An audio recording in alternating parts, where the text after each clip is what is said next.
David Reynolds had been working at the same marketing firm for nearly 15 years. At 42 years old, his life ran like clockwork. Wake up at 6:30, coffee by 7, out the door by 8:15 and back home around 6 in the evening. His wife Linda worked as a school counselor, and their 2 kids were busy with school and activities. Everyone had their routines and everything felt predictable. That predictability extended to their household help too. For the past 3 years, they'd employed a housekeeper named Rosa. She came every Tuesday and Thursday morning at 9 o'clock sharp. Rosa was a quiet woman in her late 50s, always polite, always efficient. She'd clean the house, do the laundry, and sometimes prep ingredients for dinner if Linda left her a note. Then she'd be gone by 2 in the afternoon, leaving everything spotless. David would be lying if he said he knew much about Rosa beyond her work. Sure, they'd exchange pleasantries when their paths crossed. Good morning here, have a nice day there. But real conversations? Those were rare. She was just part of the household routine, like the mail delivery or the weekly trash pickup. He was always rushing out the door when she arrived, and she was always gone before he returned. This particular Thursday started like any other. David drove to the office, grabbed his usual breakfast sandwich from the cafe downstairs, and settled in for what he expected to be a long day. He had a lunch meeting scheduled with a potential client at noon. Big account, important presentation. He'd been preparing for weeks, but sometimes life throws you a curveball when you least expect it. At 11:15, David's phone buzzed. It was an email from the potential client. Their CEO had a family emergency and needed to reschedule. The meeting was off. David stared at his computer screen, feeling deflated. All that preparation, all that anticipation, and now he had a suddenly empty afternoon stretching ahead of him. His colleague, Tom, poked his head into the office. "Hey, heard about the meeting?" "That's rough, man," David shrugged. "Yeah, well, these things happen. Guess I'll catch up on paperwork." "Or you could actually take a break for once," Tom suggested with a grin. "When's the last time you left work early?" "Go home, enjoy the afternoon. The paperwork will still be here tomorrow." The idea felt almost rebellious. David couldn't remember the last time he'd gone home in the middle of the day. But Tom had a point. Why sit around the office when he could actually relax for once? Linda was at work until 4, and the kids wouldn't be home until after 3. He could have a quiet afternoon to himself. "You know what? I think I will," David said, shutting down his computer. 20 minutes later, he was pulling into his driveway. It was strange seeing his house in the middle of the day like this. The neighborhood was quiet, most people at work or school. Rosa's old blue sedan was parked in its usual spot on the street. Of course, she'd still be there. It was only 11:45. She never left before 2. David grabbed his briefcase and walked to the front door. He fished out his keys, trying to be quiet as he unlocked it. He didn't want to startle Rosa while she was working. She was probably upstairs vacuuming or folding laundry in one of the bedrooms. But as soon as he stepped inside, he heard something that made him stop in his tracks. Music. Someone was playing the piano, not a recording but actual live playing. The notes drifted through the house, clear and beautiful. It was a classical piece, something David vaguely recognized but couldn't name. Whoever was playing knew what they were doing. The music had feeling, emotion. It wasn't just notes being hit correctly. It was art. David stood frozen in the entryway, completely confused. They didn't own a piano. They'd never owned a piano. His daughter Becky had wanted to learn a few years ago, so they'd bought her a cheap electronic keyboard. She'd taken lessons for maybe 2 months before losing interest, like kids do. The keyboard had been gathering dust in the living room ever since. David couldn't even remember the last time anyone had turned it on. But someone was playing it now, and they were playing it beautifully. He set down his briefcase carefully, not wanting to make any noise. The music continued, flowing through the house like water. David found himself drawn toward it, walking slowly down the hallway toward the living room. His heart was beating faster than it should have been. This didn't make sense. Who could possibly be in his house playing piano? As he reached the doorway to the living room, he slowly peeked around the corner. What he saw made his breath catch there. Sitting on the piano bench in front of the old keyboard was Rosa. Her back was to him, her posture straight and proper. Her hands moved across the keys with a grace he never would have imagined. She swayed slightly with the music, completely absorbed in what she was playing. Her eyes were closed, and there was an expression on her face he'd never seen before. She looked peaceful, content, like she was somewhere else entirely, somewhere beautiful. David stood there watching, unable to move or speak. This was Rosa, the same woman he'd seen mopping floors and scrubbing bathrooms, the same person who quietly did laundry and wiped down counters. He'd passed her in his own home hundreds of times over 3 years and never once imagined she could do something like this. The piece she was playing was complex, with runs and trills that required real skill. David didn't know much about classical music, but he knew enough to recognize talent when he heard it. This wasn't someone who'd taken a few lessons as a kid. This was someone who'd trained seriously, who'd devoted real time to mastering an instrument. As the music built toward its conclusion, David felt something strange happening. His throat felt tight. His eyes stung slightly. The music was so beautiful, so full of longing and sadness and hope all mixed together. But more than that, he felt ashamed. Ashamed that he'd worked alongside this woman for 3 years and never once asked her about her life. Never wondered about her story, her past, her dreams. She'd been invisible to him, just part of the household machinery. The final notes hung in the air, then faded to silence. Rosa sat still for a moment, her hands resting on the keys. Then she let out a small, contented sigh. She opened her eyes. That's when she saw David's reflection in the black screen of the keyboard. She gasped and spun around on the bench, her hand flying to her chest. Her face went pale, eyes wide with shock and fear. "Mr. Reynolds," she stammered, standing up so quickly she nearly knocked over the bench. "I am so sorry. I did not hear you come in. I should not have been playing. I know this is not my place. I always finish the cleaning early, and during my lunch break I hoped you would not mind, but I should have asked permission first. Please, I am very sorry."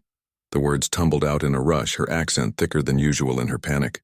She looked terrified, like she expected him to fire her on the spot. David held up his hands, trying to calm her. No, please. Don't apologize. That was incredible. I had no idea you could play like that." Rosa stood there, uncertain, her hands clasped tightly in front of her. She looked down at the floor, not meeting his eyes. "How long have you been playing?" David asked gently. She hesitated, then spoke quietly. "A very long time, sir. Since I was a little girl." David realized they were both still standing awkwardly in the living room. This wasn't right. This wasn't how this conversation should happen. "Rosa," he said, "would you mind sitting down? Maybe we could talk for a few minutes? I'd really like to hear more about this." She looked surprised, uncertain. But slowly, she nodded. Neither of them knew it yet, but this unexpected moment was about to change everything. Rosa followed David into the kitchen, her movements hesitant and careful. She'd been working in people's homes for so many years now, and she knew the invisible rules. Stay in your lane. Don't make yourself too comfortable. But here was Mr. Reynolds pulling out a chair at his own kitchen table and gesturing for her to sit down like she was a guest. She sat on the edge of the chair, her back straight, hands folded in her lap. David moved to the coffee maker. "Would you like some coffee?" "Oh no, sir, I am fine. Thank you. Please, I insist. And you can call me David." He started the machine and grabbed 2 mugs from the cabinet. Rosa didn't know what to say. In 3 years, they'd never had coffee together. The coffee maker gurgled and hissed, filling the kitchen with that familiar morning smell, even though it was almost noon. David brought over 2 mugs and sat down across from her. He wrapped his hands around his mug like he needed something to hold on to. "So," he said, "that piece you were playing. What was it?" "Chopin," Rosa said quietly. "Nocturne in E-flat major. It is one of my favorites. It was beautiful. Really beautiful." David took a sip of his coffee. "I'm just trying to understand. I mean, that wasn't beginner playing. That was professional level. Where did you learn to play like that?" Rosa looked down at her mug. Steam rose from the dark liquid, twisting and disappearing into the air. For a moment, David thought she might not answer.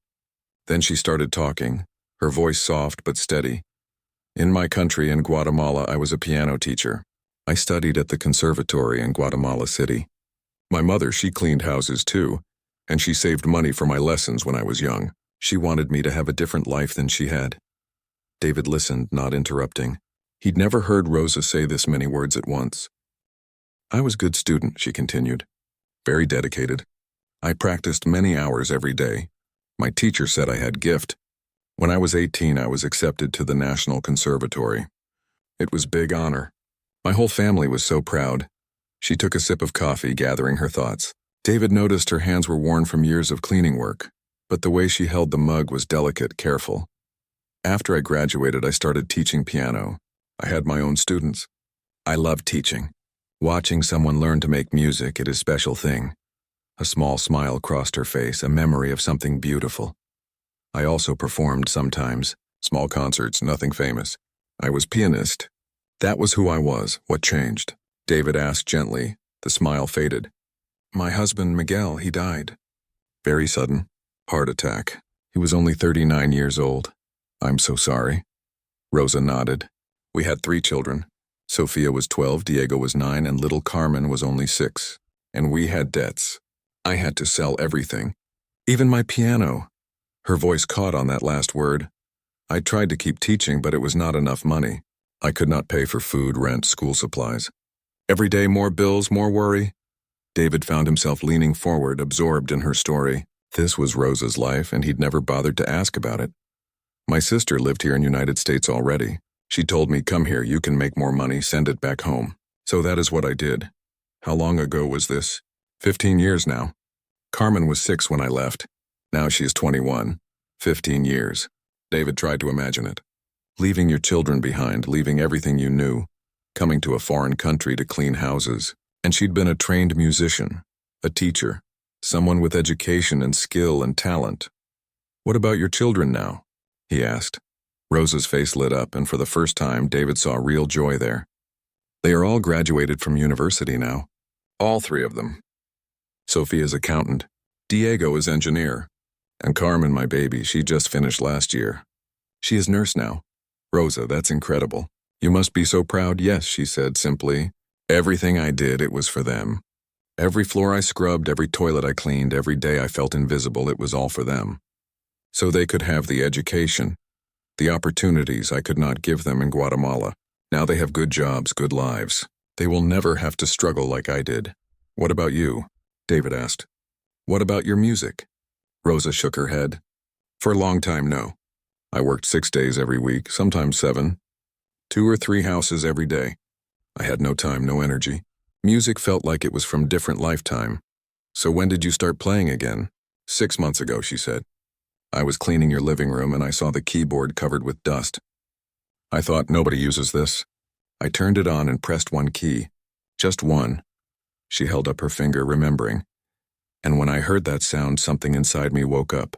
I sat down just for a minute, and my hands, they remembered. David watched her face as she talked. She looked different now, more alive. After that, I started playing during my lunch break. Just 30 minutes. I would finish all my work first always. But then I would sit at that keyboard and play. Did you ever think about asking if it was okay? David asked, not accusing, just curious. Rosa looked embarrassed. I should have. I know this. But I was afraid. Afraid you would say no. Afraid you would think I was taking advantage. And honestly, I was also afraid that if I asked, if I made it official thing, it would make it too real. Like I was admitting that I still cared about music, that I still wanted to be pianist. It felt safer to keep it secret, to pretend it was just nothing, just silly thing I did on my break.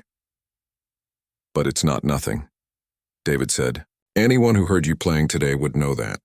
You're incredibly talented. Rosa smiled sadly. Talent does not pay bills. Talent does not put children through university. I learned that long time ago. They sat in silence for a moment, both of them thinking. David realized his coffee had gone cold. He didn't care. He was looking at Rosa like he was seeing her for the first time. Because in a way he was. Can I ask you something? He said finally. Of course. Do you ever regret it? Giving up music? Coming here? Rosa thought about the question carefully. Regret is a complicated word. Do I miss my old life? Every single day? Do I wish things had been different? Of course, but would I change what I did? No. Because my children have good lives now. They have futures. That was worth everything. She paused, then added quietly, but sometimes late at night I wonder who I would have been if life had been different. If Miguel had not died. If I could have kept teaching. If I could have kept playing. That version of me, she is like ghost. I can see her, but I cannot touch her. David felt his throat tighten again. Here was this woman who'd been in his house twice a week for 3 years, and he'd never seen her at all. He'd seen what she did, but not who she was. Well, he said, for what it's worth, you can play that keyboard whenever you want.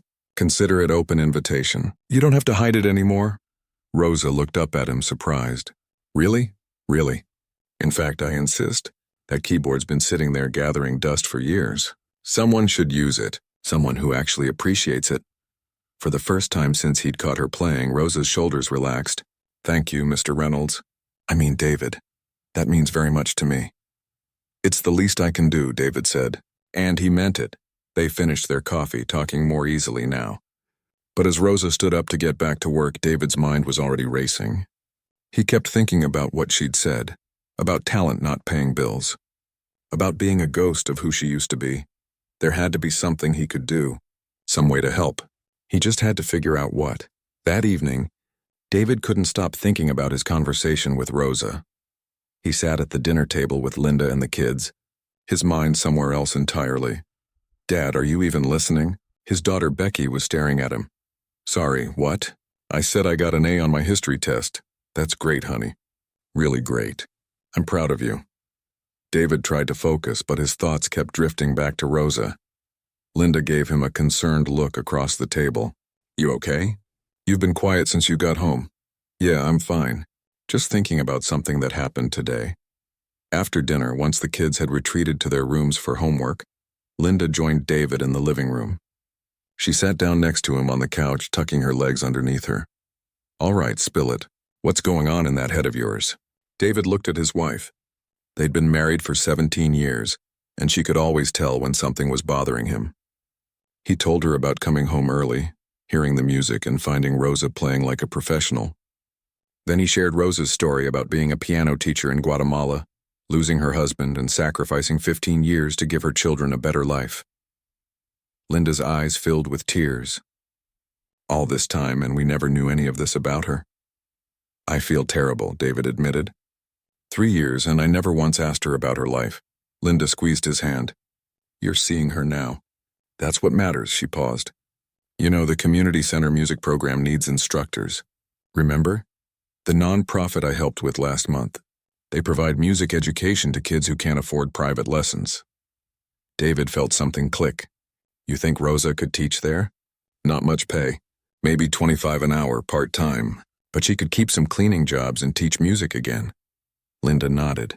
I know the director, Patricia. If Rosa can play like you described, they'd be lucky to have her. These kids need someone who understands music and understands struggle. Rosa gets both. Would they even consider her? She hasn't taught in 15 years. Her talent speaks for itself, and I think it's worth a try. But we should talk to Rosa first. The next morning was Friday. David found himself checking his phone constantly, waiting for Tuesday. By Saturday, he couldn't wait anymore. He asked Linda for Rosa's number. We've never called her outside of work before, Linda said. I know, but what if this could really change her life? Linda handed him her phone. David stared at the number before finally calling. Rosa answered on the third ring. Hello? Hi, Rosa, this is David Reynolds. I hope I'm not bothering you. Mr. Reynolds. Is something wrong? No, everything's fine. I wanted to talk to you about something. My wife Linda works with a non-profit that provides music education to children who can't afford private lessons. They're looking for piano instructors. I thought you might be interested. Silence. David worried he'd lost the connection. Rosa? Yes, I am here. I just do not know what to say. You don't have to decide now. Linda knows the director. She could set up a meeting. No pressure. But I have not taught in 15 years. They would want someone professional. You are professional. You studied at a conservatory. You taught for years. Linda and I would vouch for you. What if I am not good enough anymore? David could hear fear in her voice, but also hope. What if you're better than you think? What if this is your chance to be a piano teacher again? Rosa was quiet. Can I think about it? Of course. Take all the time you need. After they hung up, David wondered if he'd pushed too hard. But he remembered the look on Rosa's face when she'd talked about teaching. On Monday evening, his phone rang. It was Rosa, Mr. Reynolds. I have been thinking. I would like to try. I am very nervous, but I would like to try. David grinned. That's great, Rosa. Linda will call the director tomorrow. There is one thing. I do not have good clothes for interview. Don't worry. We'll figure it out. Linda immediately started planning. She'd call Patricia in the morning. She'd take Rosa shopping for interview clothes and help her prepare. You know what's funny? Linda said. Becky's keyboard has been sitting there for 3 years. We bought it thinking she'd love piano, but she quit after 2 months. We almost sold it so many times, but maybe it was there for a reason. Maybe it was waiting for Rosa, David smiled. I never thought about it that way. On Tuesday morning, Rosa arrived for work. But this time when David saw her, he didn't just see the housekeeper. He saw a pianist, a teacher, a woman finally getting a chance to reclaim herself. Ready for your interview? He asked. Rosa smiled, nervous but hopeful. Ready as I will ever be. Linda had scheduled the meeting for Thursday afternoon. That gave them 2 days to prepare. On Wednesday, Linda took Rosa shopping. They found a navy blue blazer and a cream blouse that looked professional. Rosa tried on the outfit 3 times, turning in front of the mirror. You look perfect, Linda told her, like a real teacher. That evening, Linda and Rosa practiced interview questions at the kitchen table. Rosa talked about her conservatory training, her teaching philosophy, her belief that music could change lives. By the end, she sounded confident. Linda even drove Rosa to the community center that night so she'd know where to go. No surprises tomorrow, Linda said. Ready for your interview? He asked. Rosa smiled, nervous but hopeful. Ready as I will ever be. Linda had scheduled the meeting for Thursday afternoon. That gave them 2 days to prepare. Linda took Rosa shopping, helping her pick out a professional outfit. They practiced interview questions. Linda even drove Rosa to the community center beforehand so she'd know exactly where to go and wouldn't be nervous about getting lost. When Thursday arrived, David found himself more anxious than Rosa seemed. He kept checking his phone at work, unable to concentrate. Linda had taken the afternoon off to go with Rosa. At 2 o'clock, David's phone buzzed. She's going in now. The next 90 minutes crawled by. David tried to work but kept making mistakes. His mind was at that community center. Finally, at 3:30, his phone buzzed. She got it. 3 simple words that changed everything. David stood up and pumped his fist. His coworker looked at him strangely. Good news? The best news, David said. When he got home that evening, Linda filled in the details. Rosa had been nervous at first, but once Patricia asked her to play something, everything changed. Rosa sat at the community center's old upright piano and played a piece by Bach. Patricia later told Linda that she'd gotten goosebumps listening. They talked for over an hour about music education, about reaching underserved communities, about the power of art to transform lives. Patricia said Rosa was exactly what they've been looking for, Linda told David. Someone with real training, but also someone who understands what these kids are going through, someone who sees music as more than just notes on a page. That evening, Rosa came by the house not to clean but to thank them. She had tears in her eyes. I start next week, she said. Just 6 hours to begin with, teaching 4 students. But it is a start. Patricia said if it goes well, maybe more students later. Rosa, this is amazing, David said. You earned this. Your talent earned this. No, Rosa shook her head.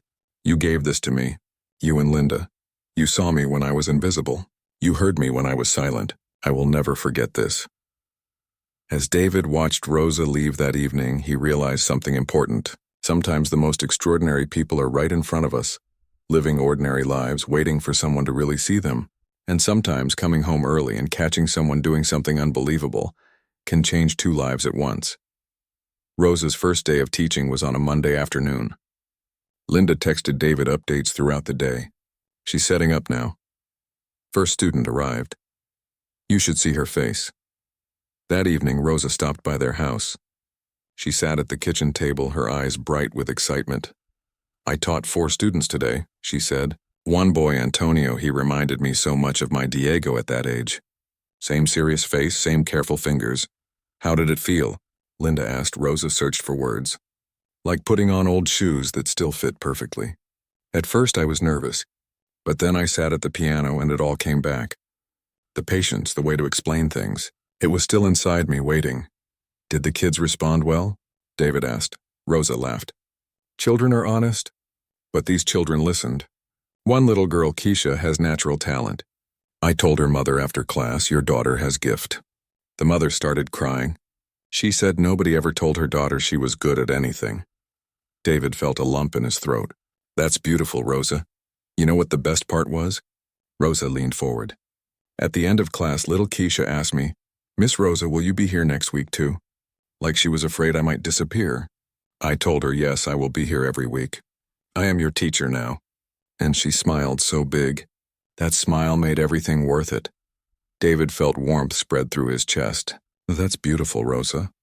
Over the next few weeks, Rosa settled into her new routine.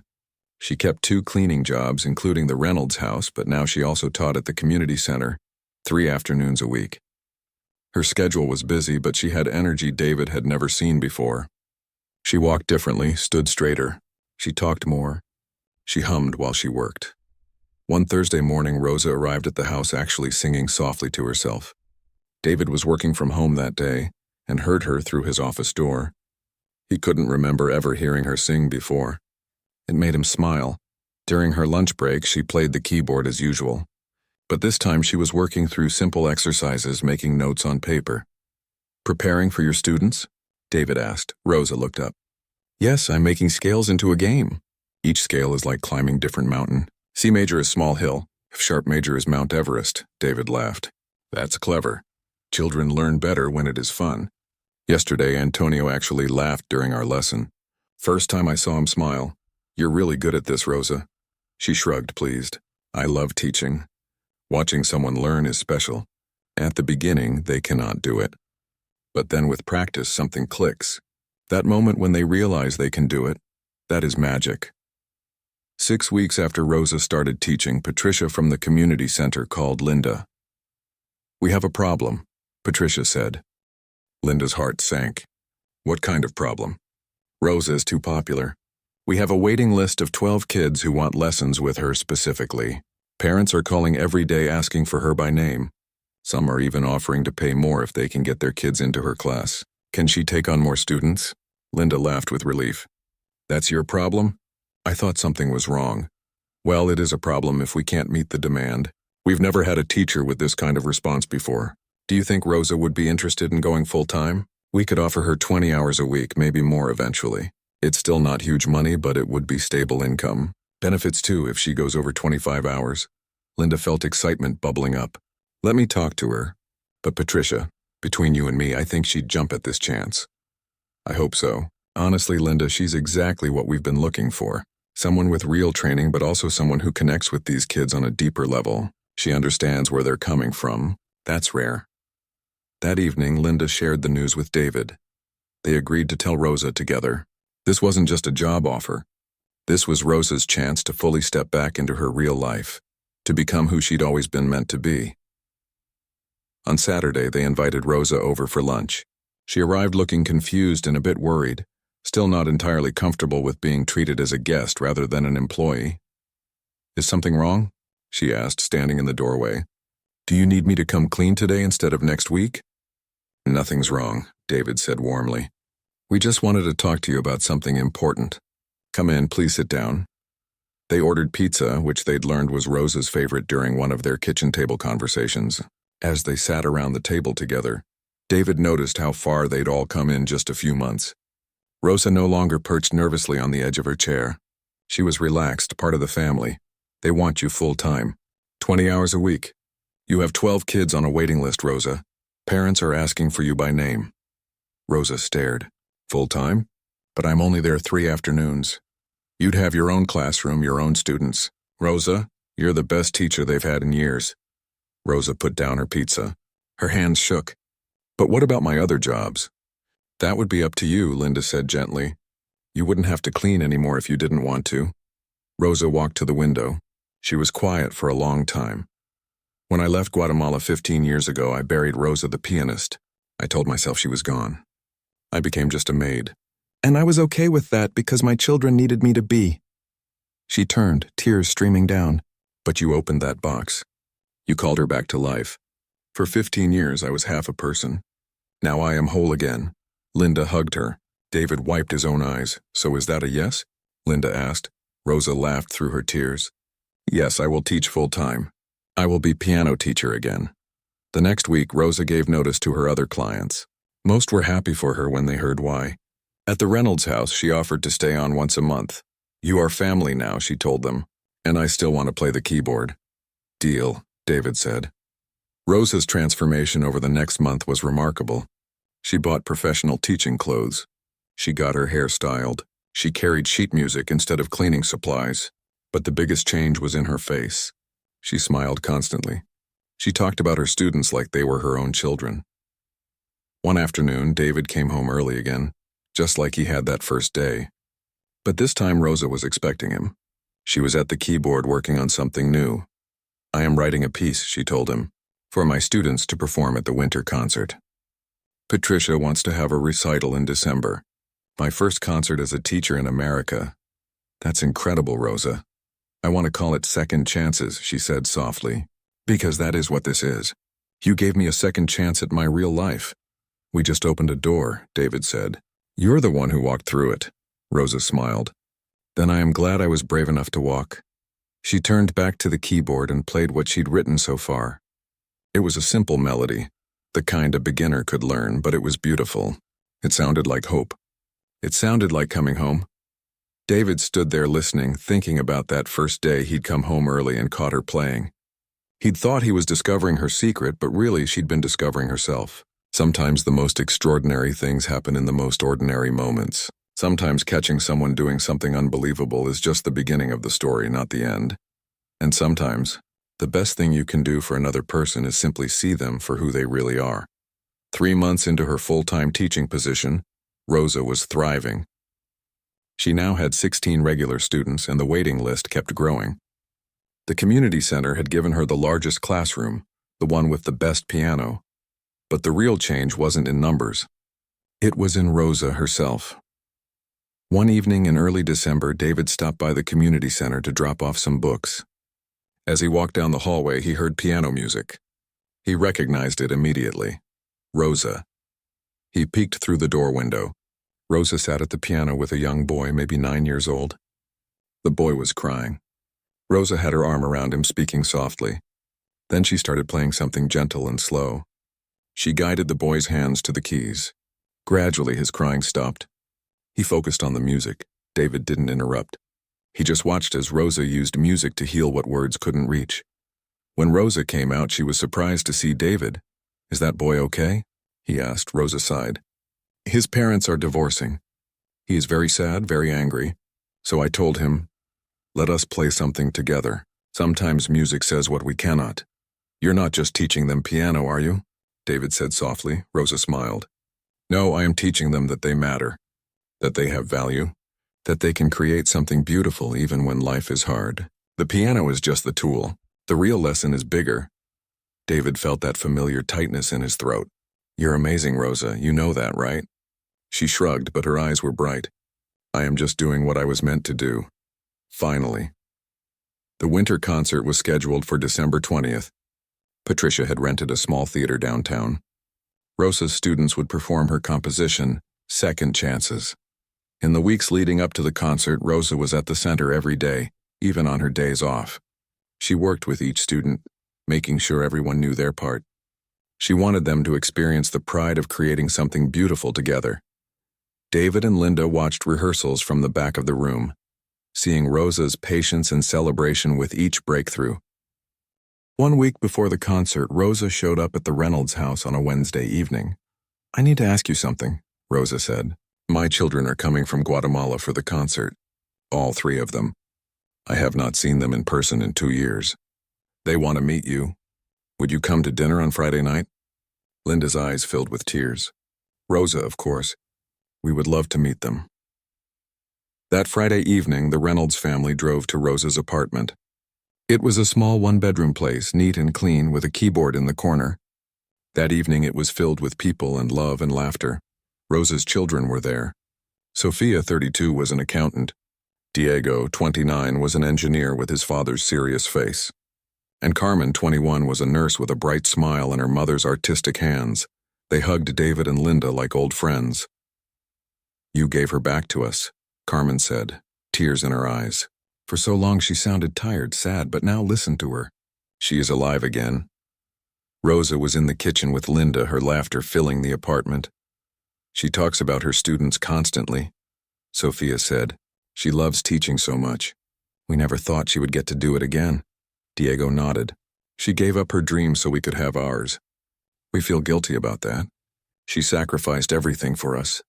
But now she has it back, Carmen said, looking at David. Because you saw her, really saw her. Most people look at someone like our mother and just see a maid, but you saw the artist. David didn't know what to say. He felt overwhelmed by the weight of their gratitude, but also humbled by it. Dinner was simple but delicious. Rosa had made traditional Guatemalan food. As they ate, the conversation flowed easily. Stories about growing up, about determination, about teaching.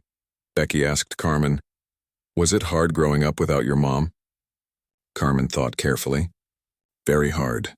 I missed her every day. But she called us every week. She sent money for everything we needed. She did it all so we could have better lives. That is real love. Sometimes love means being apart so the people you love can grow." After dinner, Rosa sat at her keyboard. Her children gathered around like they used to when they were small. She played a song she'd written for them years ago before everything changed.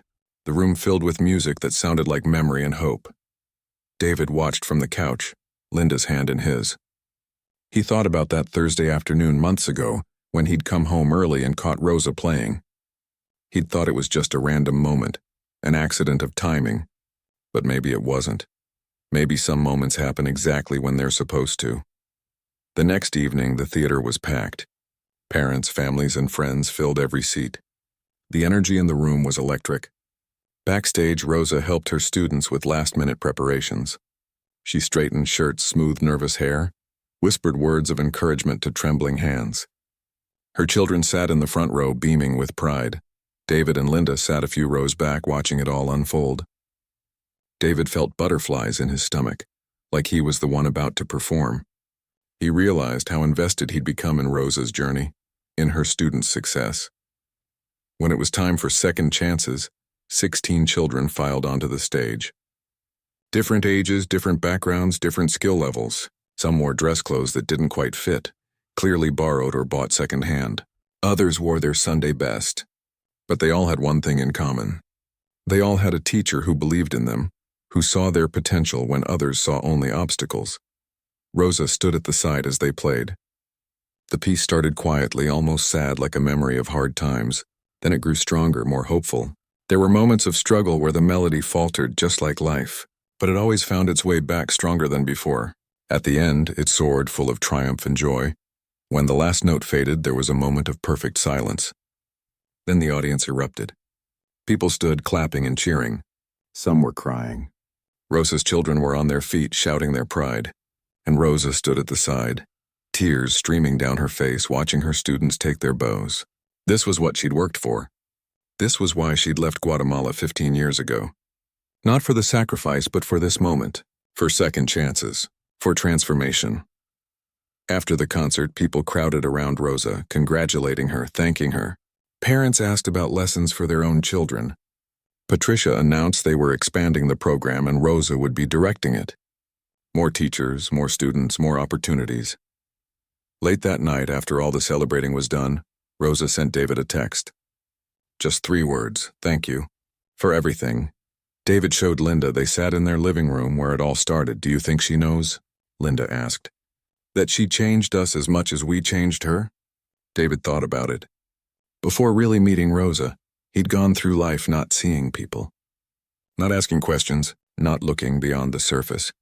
The janitor at work was just the janitor. The cashier at the store was just someone who rang up his groceries. He'd been polite, but he'd never really seen them as complete people with dreams and histories and hidden talents. Now everything was different. Now he made eye contact with the parking attendant and asked about his day. He learned the name of the woman who cleaned his office building and discovered she was studying to be a nurse. He stopped rushing past people and started seeing them. "Maybe," he said, "but that's what second chances do. They don't just change one person. They ripple out and change everyone they touch." 3 months later, Rosa invited them to another performance. This time she wasn't teaching. She was playing. A local classical music society had invited her to perform a solo recital, her first in over 16 years. In the audience were her children, Her students, her friends, and the family who'd seen her when she was invisible. As she played, David closed his eyes and remembered that first day. He came home hours early and caught his maid doing something unbelievable. But the truly unbelievable part wasn't that she could play piano. It was what happened after.